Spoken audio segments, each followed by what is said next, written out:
Good evening and welcome to the 34th Annual Lucy G. Moses Preservation Awards, the Oscars of Preservation. I'm Peg Breen, president of the New York Landmarks Conservancy. We love having these awards.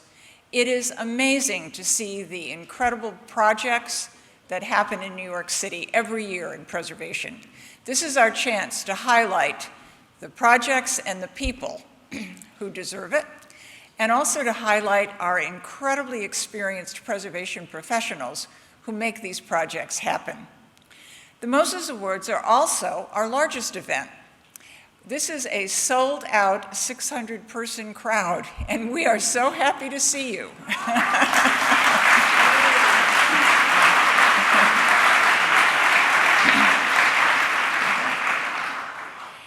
A committee of Conservancy Board and advisory members choose the award winners each year.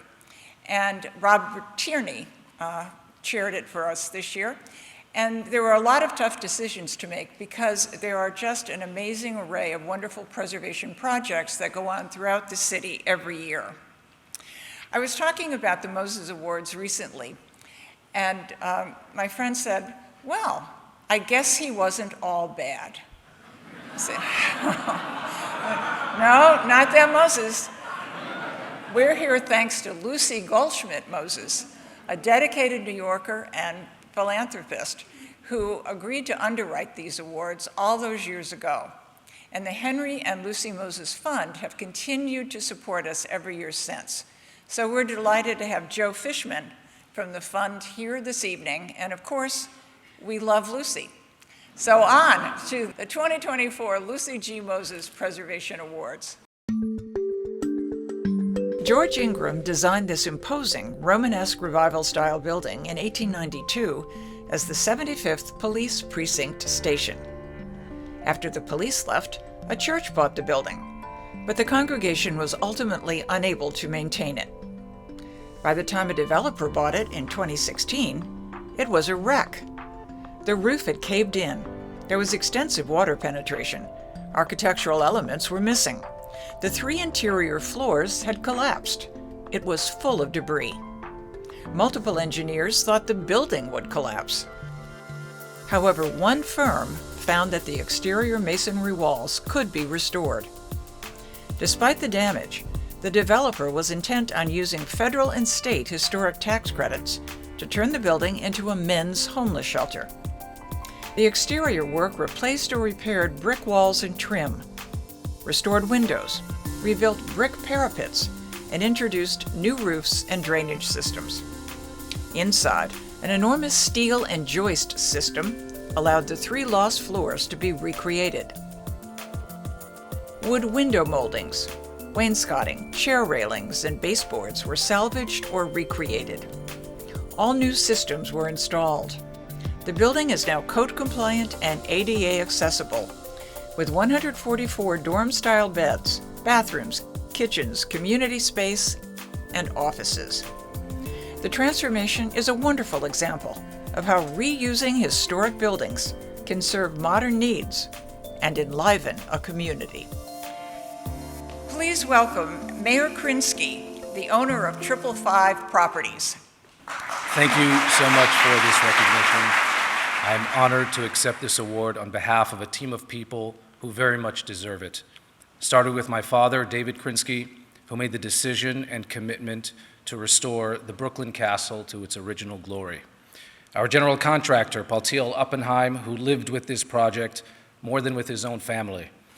Our architect, Ben Carty, who became an expert historian and did not miss a single detail. The old structures engineer, Donald Friedman, who let us believe that this was even feasible when many others doubted it. Our historics consultants, Gregory Dietrich and Mary Kay Judy, who held our hands every step of the way. And of course, I'd like to recognize the hundreds of skilled laborers and craftsmen who brought this beautiful piece of New York City history back to life. Thank you all so very much. These unusual Spanish Renaissance homes were built in 1919 as part of a larger row. 2 generations of the Ridges family occupy the buildings. The longtime owners undertook an extensive restoration using sustainable means and methods. The restoration began after the discovery of severe cracking and buckling in sections of the facade.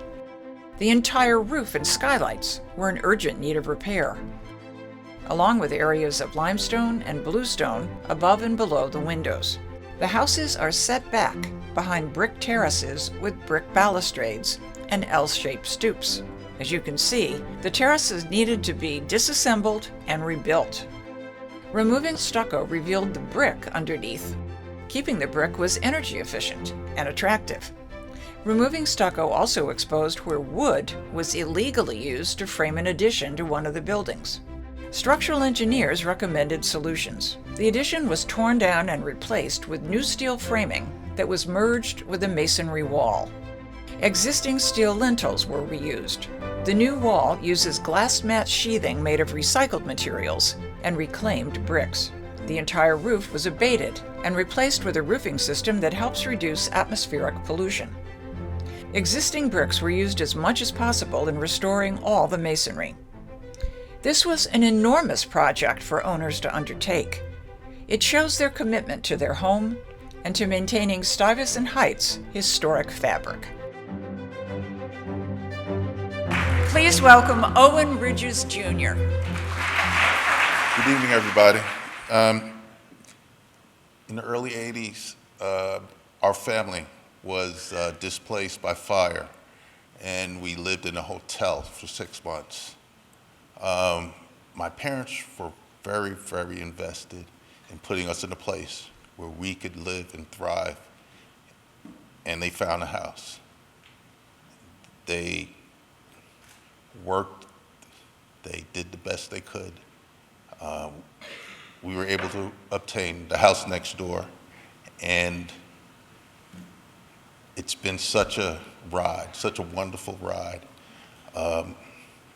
Having an architect like Michelle, a contractor like Mr. Naeem, and all the craftsmen that were there to do wonderful things for us is very much appreciated.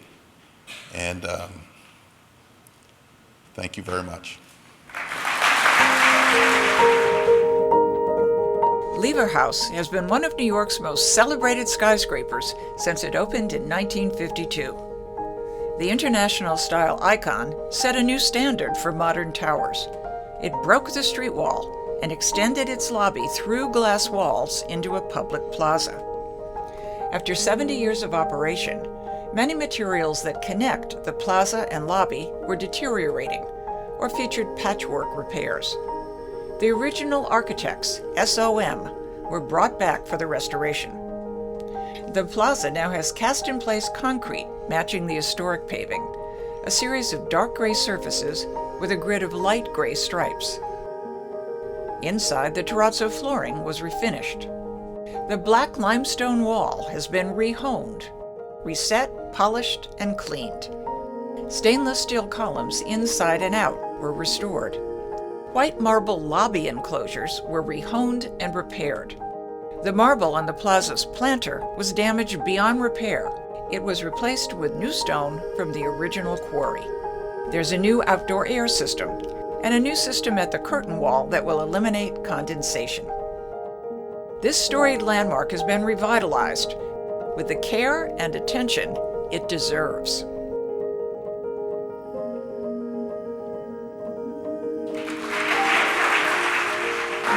Please welcome John Derchinger. On behalf of Brookfield Properties and our partners, Waterman Clark, thank you for this award. Thank you to the very dedicated team of architects and engineers that worked tirelessly to restore the Lever House, to Skidmore, Owings & Merrill, Higgins, Quays, Barth & Partners, Front, TM Light, Reed Hildebrand, Cosentini Associates, GMS, Edgett Williams Consulting Group, and Marmol Radziner. Finally, thank you to the New York Landmarks Conservancy for their passionate advocacy to preserve and maintain the historical built environment as a living, breathing part of our city. Thank you. La Mama has brought dazzling, boundary-pushing theater to the Lower East Side for more than 60 years. It is the oldest surviving original off-off Broadway theater. Their East 4th Street home was built in 1873 for a German-American Professional Musicians Association. The facade features Neo-Greek and German Renaissance Revival elements. It also features cast iron busts of Mendelssohn, Mozart, and Beethoven. As the 50th anniversary at 74 East 4th Street approached, the theater embarked on a major restoration and revitalization of their home. This included restoring the brick facade and robust cast iron window surrounds, stabilizing masonry walls, and the foundation. A new glass and aluminum storefront features restored cast iron pilasters and opens the interior to the public. The interior was reorganized to expand performance, rehearsal, and amenity spaces, upgrade systems, and increase accessibility. A revitalized La Mama will continue to honor founder Ellen Stewart's vision, a home for artists where they are free to explore and create new forms of work.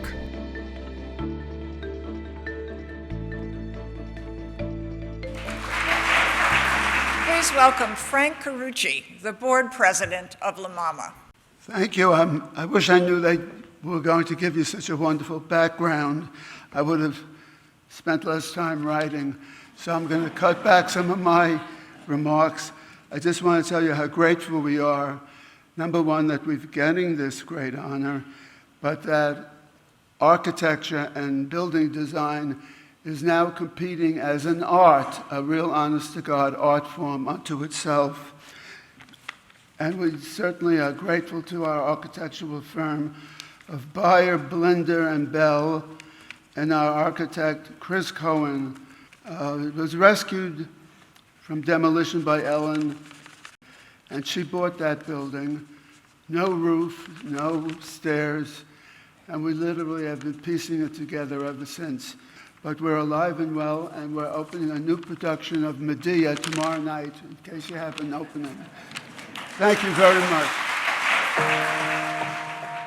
The Queens Plaza Clock Tower was once the tallest building in Queens. It was also one of the most visible from the subway and roads. The tower was completed in 1927 on a prominent site for the Bank of the Manhattan Company. That was founded by Aaron Burr in 1799. The building suffered deferred maintenance as it changed hands and lost historic features. The limestone facade of the banking lobby was replaced with an aluminum storefront. The clock faces were marred by broken glass, missing hands, and rusting dials. Brick masonry and terracotta throughout the tower was cracked and spalling. As the area upzoned, local preservation groups successfully campaigned to have the clock tower landmarked in 2015. A new owner created a residential skyscraper curving around the landmark. They also oversaw a comprehensive restoration of the clock tower. The steel structural frame was cleaned, repaired, and repointed. The masonry facade was restored. Missing terracotta elements were rebuilt. The new granite and limestone storefront matches the lost original. New windows blend with original weathered bronze windows. Topping it all, the four 12-foot diameter steel and glass clock faces were rebuilt and once again tell the time. A beloved local landmark stands proud again. Please welcome Helena Durst, principal of the Durst Organization. I'm here on behalf of the Durst Organization to thank the New York Landmarks Conservancy for honoring our work at Queens Plaza Park. The landmark clock tower was completed in 1927 by Darius and Morel. I want to thank also the Long Island City community for petitioning to ensure that this was a landmark building, as well as our partners who were able to help us with being able to ensure that this work was done in a complete and thorough manner. We are very proud of this achievement. I hope everybody has a great evening, and thank you. This massive Romanesque Revival-style church was designed by preeminent church architect Patrick Keeley. It was the jewel of St. John's University first home in Brooklyn. Construction began in 1888 and continued until 1894. It has served as a neighborhood parish church in recent years. but the exterior had never been restored. It was in extremely poor condition. The roof leaked. Sheet metal elements were rusty and decayed. Boarded-up windows set in rotted wood frames. It was a dispiriting sight. As this happened, the congregation had trouble enough trying to manage the large interior. Now, after 11 years of work, the entire building envelope has been restored. The church is not a landmark, but the project was carried out in compliance with the Department of Interior's guidelines. What a difference! Stonework was cleaned, repaired, and repointed. New roofs are watertight. Cornices, gables, pinnacles, and gutters were replaced in lead-coated copper. So was an 8-foot-tall decorative frieze that runs along the entire building. The stained glass windows were restored with new hardwood outer frames and protective glazing. Now that the exterior is dry and secure, the parish can turn its attention to restoring the interior. The majestic church is once again a neighborhood beacon, and the beauty of Keeley's design stands out. Please welcome Father Astor Rodriguez. Thank you. What a great honor for our parish of St. John the Baptist. I'm a part of the Congregation of Missions, the founders of St. John's University, and we've been here since 1868 in Bed-Stuy. But at the same time, we had the great pleasure of having great people with great insight. Sarkowski and Associates, Rockland Assis from the diocese, Victoria, which did such great work to help us to get where we are today. Our parish used to have a high school, elementary school, an orphanage. St. John University started there.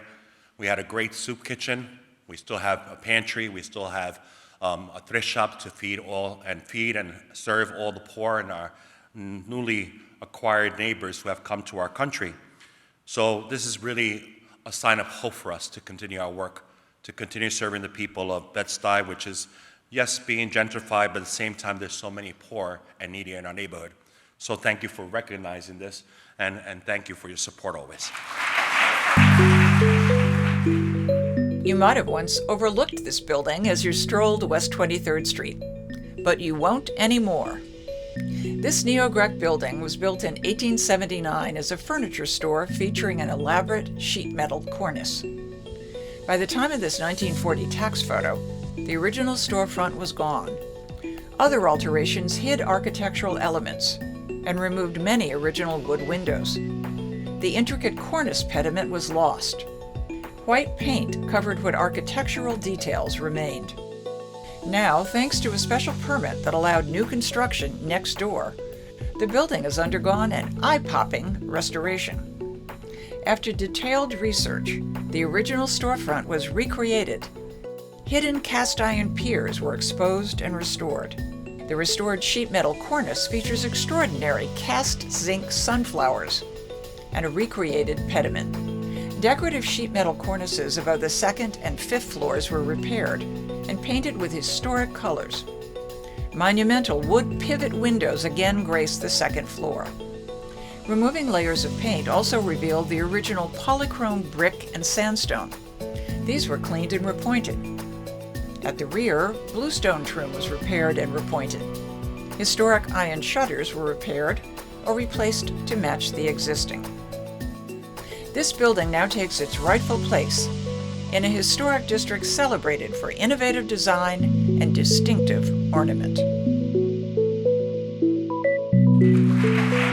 For James Tracy, COO of ANBOW. Thank you for this award, and thank you to the committee for the recognition for the efforts and the results of this work. It's wonderful to bring back a piece of the history of New York and to continue to be stewards of the fabric of the city. This type of result can't be achieved without an excellent team, and my thanks go out to the Architect CTS Group and Higgins Quaisbarth, and they have been on this project for 20 years. In particular, David Abramson, Brian Compertor, William Slack with CTS Group, and Aaron Rulli and Sarah Schur with the Higgins Quaisbarth. And in addition, Mary Jablonski for her conservation expertise, and Michelle Norris with Norfast Engineering. And to the contractors who actually performed the work, which was not all that easy, is Chris Donaldson and Michael Stallmeyer with Preserve, Darrow O'Sullivan with Claricon, and Paul Mulcahy with WindowFix. And lastly, on my side, just to thank Adam Tarshis for really bringing all the pieces together. Thank you for this prestigious award, and what an amazing transformation. Thank you. This 1912 theater was inspired by Marie Antoinette's chateau at Versailles. It's been restored to its neoclassical splendor. Renowned theater architect Thomas Lamb designed the former court theater with a lush rose and gold interior, complete with murals and elegant plasterwork. Decades of use dulled the luster. Now their beauty glows. Lost plaster details that replicate those at Versailles were reestablished. Murals by artist Arthur Brunet were restored. So was Tiffany art glass at the proscenium frame. A replica of the original aisle end was fabricated for the new theater seating. New custom fabrics, carpets, and wall coverings add to the elegance. The theater exterior was cleaned, repaired, and repainted. Original windows that were deteriorated or missing were replaced, matching the originals. The Schubert organization also built an annex on adjacent property. It has improved accessibility, restrooms, concession, and rehearsal spaces. The Schuberts renamed the theater in 2022 in honor of celebrated actor James Earl Jones. He made his Broadway debut here. The finishing touch, a new marquee designed to be evocative of the original with French and neoclassical style details.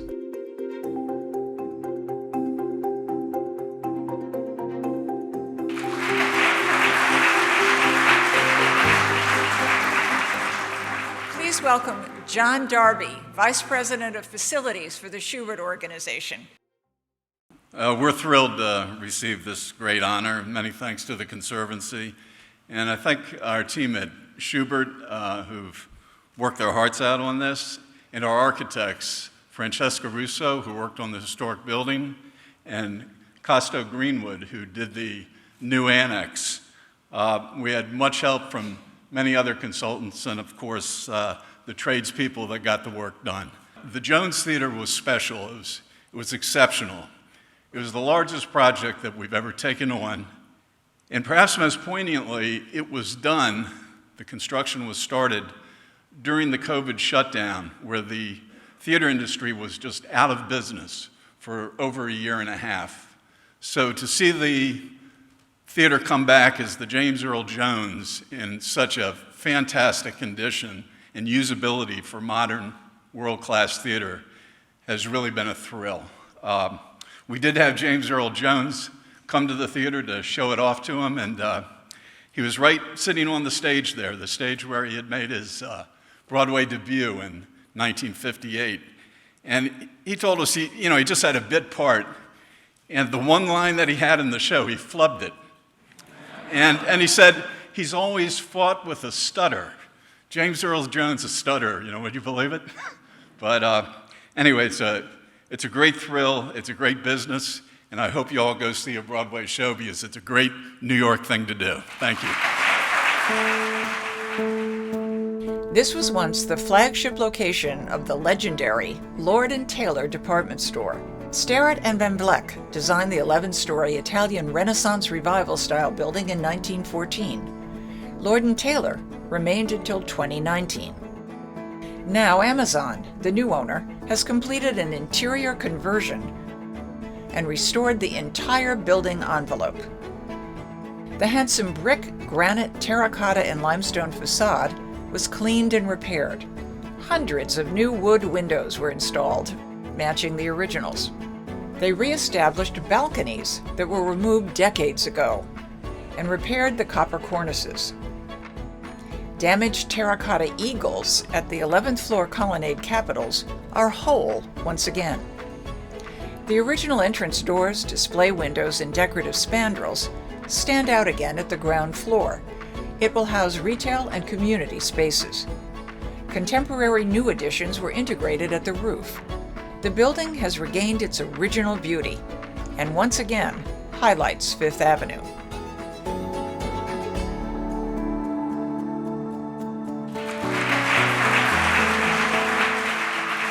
welcome Lindsay Borelli. Good evening, everyone. Thank you so much to the Conservancy. It's truly an honor to be accepting this award on behalf of Amazon, along with our entire design and construction team who supported us in the reimagining and restoring of the next phase of life for this historic New York City landmark. Converting older buildings to meet modern needs through adaptive reuse is always challenging, but doing that with a designated landmark in New York is really a special undertaking. Through the conception, design, and construction stages, our teams took very special care to find the connective threads between the past and the future to honor the importance and the history of this building. When Amazon invests, our goal is to support vibrant 18-hour districts where people live, work, shop, dine, and play. With 35,000 square feet of future retail space also planned for the first floor, this will create opportunities for businesses and new restaurants in Midtown Manhattan and demonstrates Amazon's commitment to further weave ourselves into the fabric of the community. On behalf of Amazon and our entire project team, thank you again for this honorable award. The Church of the Most Precious Blood is an Art Deco gem. The solid granite church blends influences from Celtic architecture and features a Neo-Byzantine arched entrance surround. It pushed the boundaries of traditional ecclesiastical design when it was built in 1932. The octagonal tower recalls an Irish farm silo. It is crowned with a stunning perforated aluminum screen featuring ethereal peacocks and flowers. The belfry tower, facades, and roof leaked badly for decades, damaging masonry-bearing exterior walls and interior plaster finishes. Rain also penetrated the monumental steel windows, causing rust and corrosion. A comprehensive restoration was needed. The facade's granite stones were numbered, position recorded, and removed so that exterior walls could be waterproofed. Then the stones were reinstalled. The steel stained glass windows were carefully removed, rebuilt off-site, and returned. The peacock screens were disassembled, air blasted, and repaired with molten aluminum. They were reinstalled with the support of new buttresses of identical aluminum. Work also included repairs to the roofs, copper drainage systems, and interior plaster. The multi-year work was phased so that the church would remain open. In a minor miracle, daily Mass was celebrated without interruption. Please welcome Father William Krillis. This building has a profound influence in my own life. Many years ago, I was baptized there. And I think it was Bishop Damasio had a sense of humor when he assigned me there as the pastor that I came in contact with Mr. Zikorsky as the architect of record. And for the next 15 years, we worked very closely together. And with the help of Victoria Restoration, actually, as you saw, there was complete restoration of the external part of the church. As you know, any experience like this can have profound influence not only on the workers who are part of this, but on the local community. We, as you may have noticed, the parish celebrated its 100th anniversary, and it's looking forward to a very diverse community currently, but it can do it now in a beautiful, restored work of art that makes a difference to everyone who has an opportunity to both to visit but also to live in the community. Once again, the Conservancy, thank you very much. This imposing Masonic Hall spans a city block with two distinct wings. The south wing on West 23rd Street is a commercial office building with a neo-Renaissance facade and elegant detailing. The West 24th Street wing has a grand Beaux-Arts facade. It holds the Grand Lodge of the Free and Accepted Masons of the state of New York. Both wings face similar problems: corroded steel structural elements and widespread masonry deterioration. Water infiltration corroded the aging steel and threatened its integrity. It was reinforced with some elements replaced. The brick and limestone were repaired and repointed. The biggest challenge, the terracotta. The Masonic Hall features a bounty of terracotta ornament in a variety of shapes and sizes. The elements feature rich sculptural details, lion heads, modillions, floral wreaths, cartouches, and volutes. Each had to be addressed separately. Some could be repaired, others needed to be replaced in new terracotta. That required documenting each part of each piece, matching color, texture, and profiles. Some elements were replaced in a lightweight substitute material to reduce the load and ensure the building's safety. The painstaking work paid off. Both wings now highlight their positions within the Ladies' Mile Historic District. Please welcome Michael Siegel. Good evening, and congratulations to the other recipients. Tonight we're flipping the script on a typical Freemason routine. We typically serve our communities quietly. This project was very challenging, but we had a very dedicated team. I'd like to specifically recognize Hockman Architects with Richard Off at the helm, Kings County Waterproofing, JLS, our Chief Operating Officer, Denise Wright Scott, who's with us tonight, and her talented staff. Her level of dedication amazes me. The team's efforts were critical in navigating this project's complexities while preserving our Masonic history. And we knew immediately from that point when the first stone was removed that it was going to be a very long and arduous process. But the trustees remained committed to not only preserving the past, but in building the future. So on behalf of the trustees of the Masonic Hall, thank you to the Landmarks Conservancy for preserving the architectural beauty of our city, one that we're proud to be part of since 1781. Thank you. This 1904 former powerhouse has been turned into a dynamic arts and cultural center along the Gowanus Canal. Built for the Brooklyn Rapid Transit System, its boiler house was torn down by the 1950s. The turbine hall was decommissioned in 1972 and shortly abandoned. The deteriorated building lost its roof and most windows. It became a haven for graffiti artists and squatters in more recent years, and nicknamed the Bat Cave. The site was heavily polluted and designated a brownfield. Despite all that, an arts group saw potential. First, they had to remediate the site. The steel structure of the turbine hall was found in relatively good condition and left exposed. The brick facade was stabilized and restored.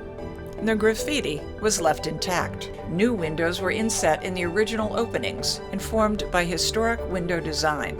A new addition references the lost boiler house in its proportions and red-tinted facade. The extraordinary interior holds an art fabrication facility, public galleries, and event spaces.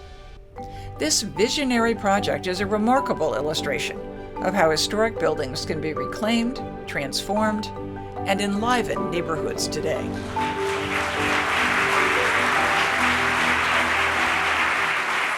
Please welcome the Powerhouse President, Eric Scheiner. Peg, I want to thank you and the Conservancy for all that you do, first to celebrate the architectural excellence of our fair city, and certainly thank you for this award, which I very graciously accept on behalf of our board, our founder, our team, and certainly the hundreds of laborers, craftspeople, and designers who all came together to make Powerhouse Arts a reality.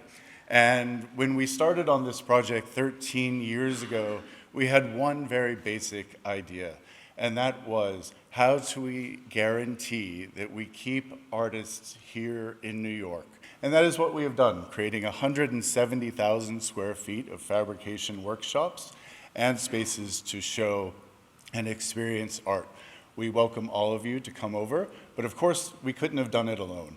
We're really thankful to have been able to work with the architectural firms Herzog and Demeron, and also PBDW Architects. And as you see, dozens of other firms, contractors, project architects, and we thank all of you for the incredible work that you did. And I also want to give a special shout out to Paul Parkhill, who is here this evening, who is our internal overseer of this entire project. So thank you, and we hope you'll come to see us at Powerhouse soon. Gould Memorial Library is considered Stanford White's masterwork. Built in 1899 for the uptown campus of New York University, it now sits at the heart of Bronx Community College. As modern library and accessibility needs changed, the majestic building was underused and undermaintained. Water infiltration threatened its structural stability. But the magnificent architecture inspired attention and action. A private friends group funded a conditions assessment of the roof. The City University of New York funded the restoration. Custom-stamped copper shingles matching the original were installed at the dome and cupola. Double-shell Guastavino tile inside the dome was repaired with new tile. The drum wall of multi-hued Roman brick was reconstructed with custom-fired bricks to match the original. Now that the roof is secure, future phases of work can continue to revitalize this extraordinary structure. Restoring Gould honors the past. It also honors the students who will again enjoy this masterwork. Please welcome Issa Sutton, Chief of Staff, Office of the Vice Chancellor of CUNY. Good evening. On behalf of Vice Chancellor Mohammed Atala of Facilities Planning, Construction and Management, we would like to thank members of the New York City Council, the Bronx Borough President's Office, the Mayor's Office, New York State, and the Office of Historic Preservation. We would also like to acknowledge our wonderful CUNY team: Anton Wolfshorndl, Christina Donatoff, Bronx Community College and its president, Milton Santiago, and Octavio Gomez, Bayer Blinder Bell and their design team, DASNY, TDX, and Nicholson and Galloway. And thank you to the Conservancy. This is a wonderful award, and we thank you so very much. The New York Life Insurance Building was always a standout. Architect Cass Gilbert ensured that. He topped the 34-story tower with an 8-sided pyramid covered in gold leaf clay tiles. It has been a touchstone for the Madison Square Park area since 1928. The company has always taken pride in their landmark headquarters. The gold leaf tiles were repaired 30 years ago, but a heavy wind shook the roof in 2012 and displaced many of those tiles. The company was determined to not only repair the roof, but ensure it wouldn't fail again. There was an extensive pre-construction phase. The roof's steep pitch made it very difficult to investigate, and a bit heart-stopping to even look at these pictures. The answer was a custom-designed rig with low-pressure tires. That allowed close-up inspections to determine how many tiles would be replaced. Next, several tile samples were tested under artificial weathering conditions. A custom-designed clip was devised to attach new tiles. Adhesion and application methods were tested. Finally, new gold leaf was applied. The new tiles meet all necessary safety and design standards. The careful work ensures that the New York Life Insurance Building remains a golden beacon on the city skyline.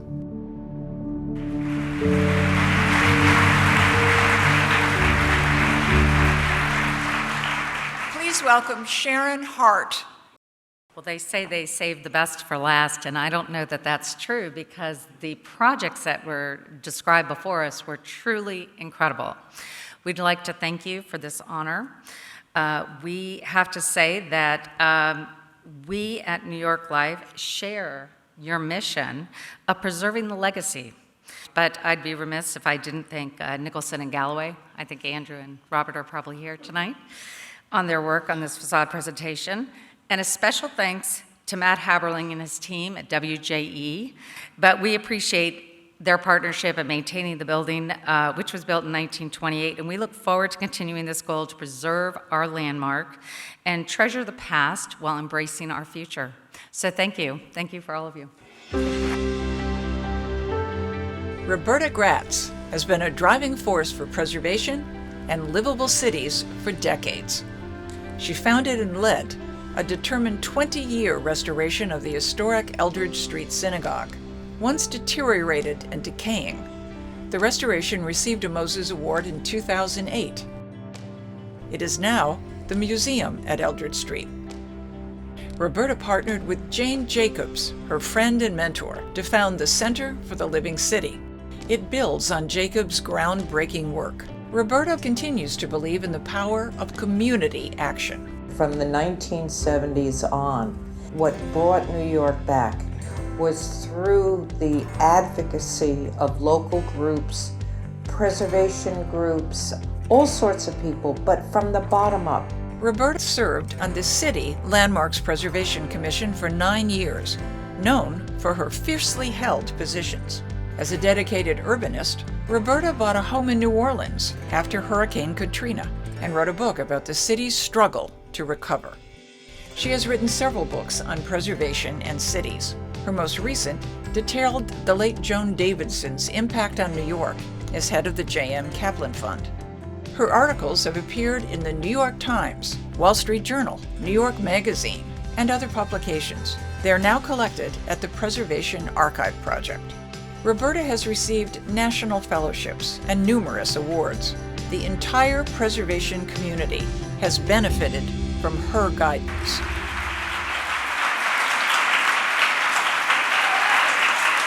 Thank you.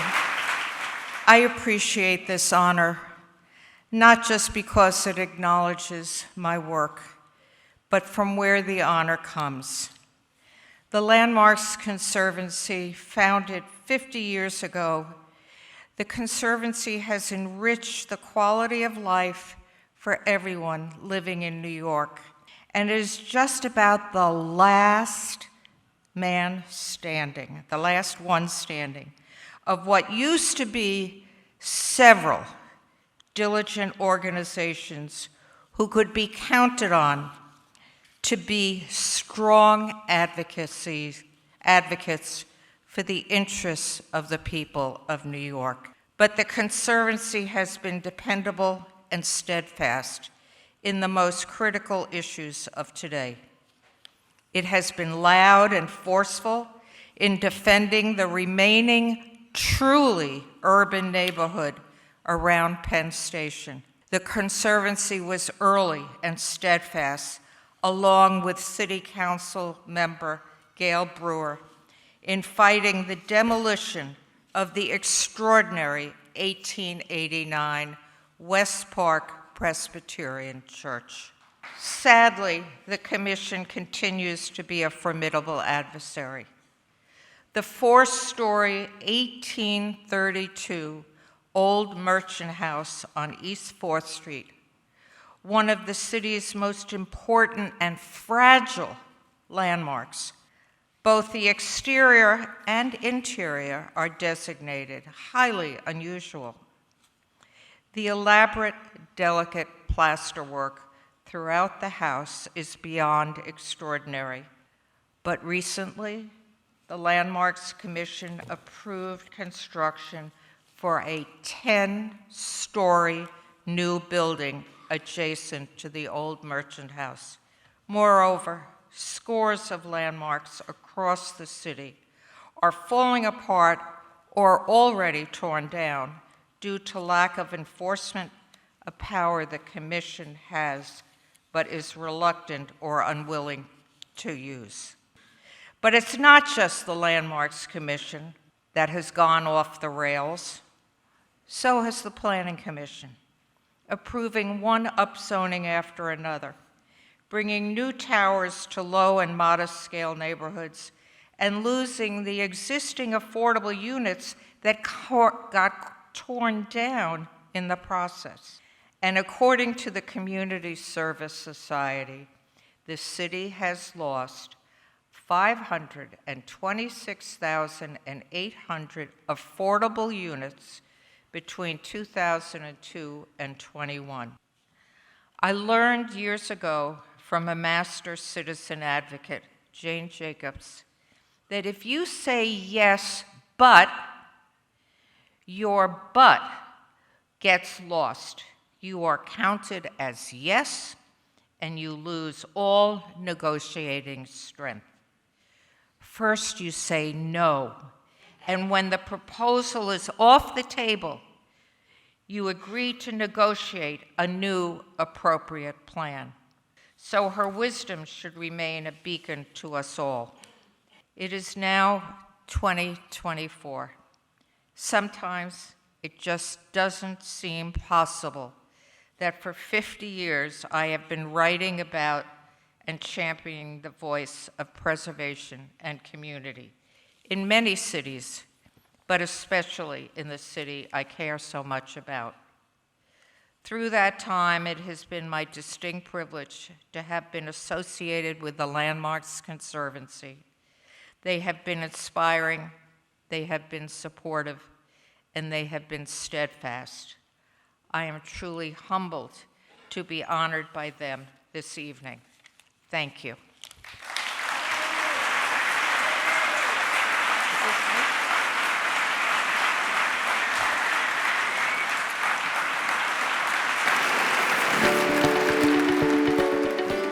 Let me thank my colleagues, Andrea Goldwyn, Carla Ilo, and Rick Bruner for this evening, and our great film producer, Gil Gilbert.